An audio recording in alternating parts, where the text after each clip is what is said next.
Yes, people, welcome back to the channel. Welcome back to KGX to the Z. Yo, I can't even get this video started without laughing. But Chelsea won, Benfica nil. Jose Mourinho's return to Stamford Bridge.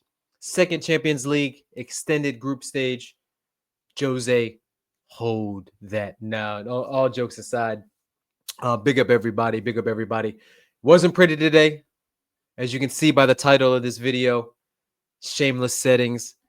You might get a lot of other Chelsea content creators, if you want to call myself a content creator, out there upset with the performance, upset with the lineup, upset with some of the events of the game. Not this guy. I don't care. 3 points. After I review this, I might watch it again later tonight. And after that, Men in Black settings. You erased, out of sight, out of mind. Own goal. I'll take it. Give me all of that. But yeah, let's get into it. The lineup.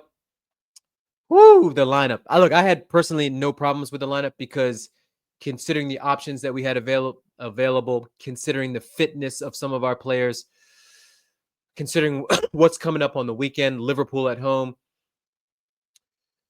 it was to be expected. And you know what? I've been watching football for a long time. I'm done with complaining about lineups. I'm done with being a Twitter tactico and any of that stuff. Yes, I might get upset during the game, and yes, there's some things that will always get under my skin, but for the large part, no issues. Sanchez in goal, Gusto at right back in for Reece James, who's probably still trying to manage his fitness a little bit. Center backs were Trev, because he's obviously suspended on the weekend, and Badia Shield came back in. Left back is Cucurella. In midfield was Enzo Caicedo. Above, in front of him was Buenanote in the 10. Left wing was Garnacho. Right wing was Neto. And Ivo Saka, a.k.a. young Tyreek George, up front. So I knew what time it was coming into this one. I knew that it was not going to be a cohesive, smooth, free-flowing game because we started in a must-win Champions League game. And don't get this twisted, folks. This was a must-win game considering how we started with Bayern Munich. And I knew Buenanote in the 10, Garnacho on the left wing, Tyreek George at striker, Neto, who's probably our starting right winger anyways, calm with that. The midfield, calm with that. The back line, it is what it is, best available. And the goalie, we know he's not good enough, but you know what? The guy behind him is even worse. So, look, we know what time it is coming into this one. It was all about get the 3 points, hopefully not pick up any injuries, and move on to the next one. And look, at the end of the day, that's what we did. But look, the roller coaster ride through the 90 minutes was crazy. First half, I thought we played very well. Enzo was fantastic in the first half. Pedro Neto was fantastic in the first half. Pedro Neto at the heart of the goal. He gets the ball in the right wing, beats a man, cuts it back onto his left foot, which, to be honest with you, I'm not sure why defenders have not picked up on this. Maybe because it's Benfica and they're not in our league and they don't see him. But I'd like to believe that they know a right-footed or a left-footed right winger is going to try to cut inside.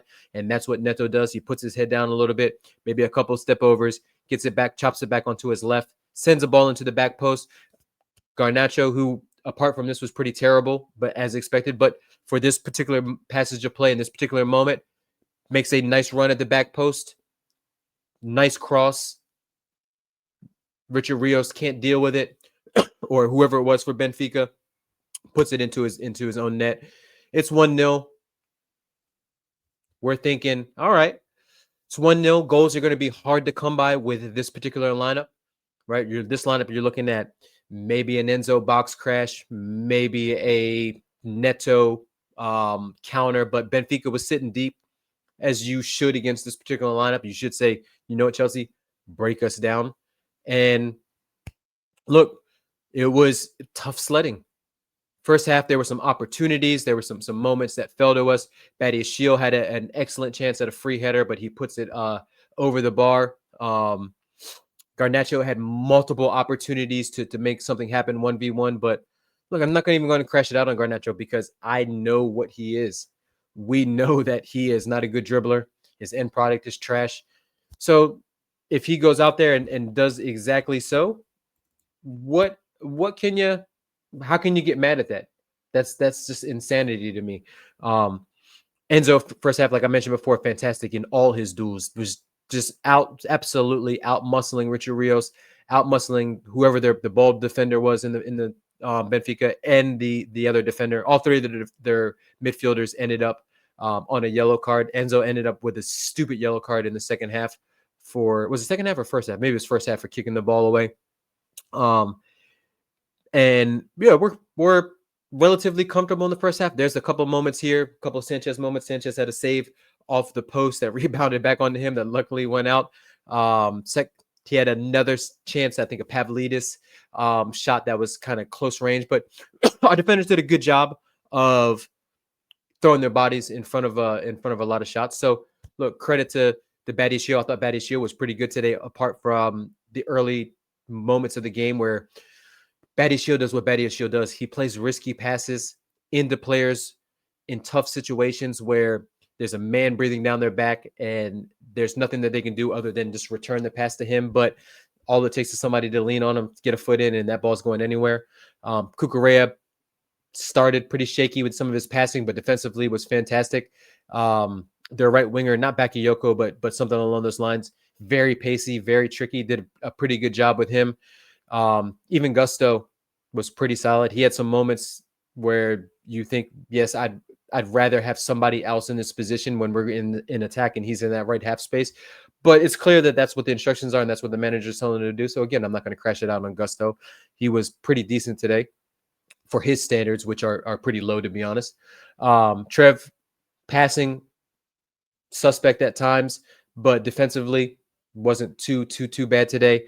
Caicedo cleaning up everything, especially in that second half. First half started a little bit slow. People can say maybe he didn't show for the ball enough and things like that, but we know he's carrying a knock, played 90 minutes again today. I hope he's okay for the weekend at Liverpool because he is a must, but he was okay. Tyreek George, you know what's going to happen with him up top.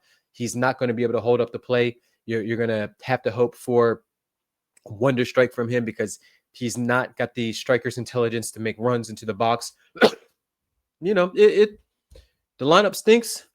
The lineup stinks, and that's what you get these kind of performances, especially attacking performances, when it comes to things like this. But look, second half sloppy. We were under the gun, under the pressure. We couldn't relieve the pressure. A lot of that was down to Sanchez and his missed kicks, kicking the ball out of play a couple of times, hoofing it up the field to absolutely no one. João Pedro comes on, gets a yellow almost immediately with an elbow to the head, then gets sent off for a high boot, which, look, he didn't hit. He didn't make contact with the defender. The defender definitely sold it, but it looks like a dangerous play. It is a dangerous play. Gets set off again. So 3 straight games with a red card. Ridiculous.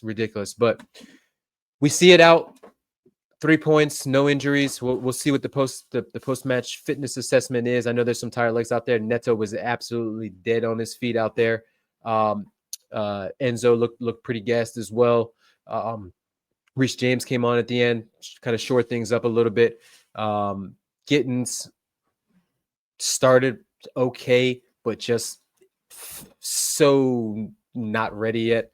Decision making horrible. Step overs, taking his eye off the ball, dribbling right into folks. 90 million on a left wing project, and neither one of them have shown anything when the lights are on in a Chelsea kit. So look, we move. Like I said, 3 points is all that matters. Got the dub, relieves a little bit of pressure on Maresca. He held out. The subs were fine. This one, like I said, the lineup was okay.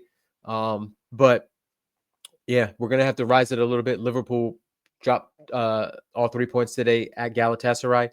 They're going to be chomping at the bit, considering that they just dropped 3 points on the weekend against Crystal Palace. They're hurting a little bit. Hopefully we can get at them, but with this particular attack, I'm not quite sure we can. But we do bring back Pedro. Will be okay for the weekend. I mean, okay for the weekend. Hopefully Neto recovers. Hopefully Caicedo's knees is okay. I wouldn't be surprised if we see a Neto. I mean, if we see a Caicedo, Enzo, Lavia midfield with Esteval, who was okay today. A little bit of the dribbling, but the inexperience, the holding onto the ball too long, kind of reared its ugly head today. But again, 3 points is all that matters. We win. We haven't had a win in it seems like ages. So we move. But let me know who you think your man of the match is. I'd have to probably go with I'm gonna have to go with Caicedo. I thought he was just excellent, just cleaning everything up. Neto, shout out to Neto as well. Even in the second half, he put in some few balls. So if you want to say, if somebody wants to say Neto's the man of the match over Caicedo or Caicedo over Neto, I'd have no qualms with that. I thought Badiashile was pretty good. He'll probably start on the weekend. Achampong came on, held the fort down a little bit. Was nice to see him put in a better performance that he did at the weekend. So, like I said, we'll see. But let me know. Hit those likes, hit that subscribe, turn those notifications on, and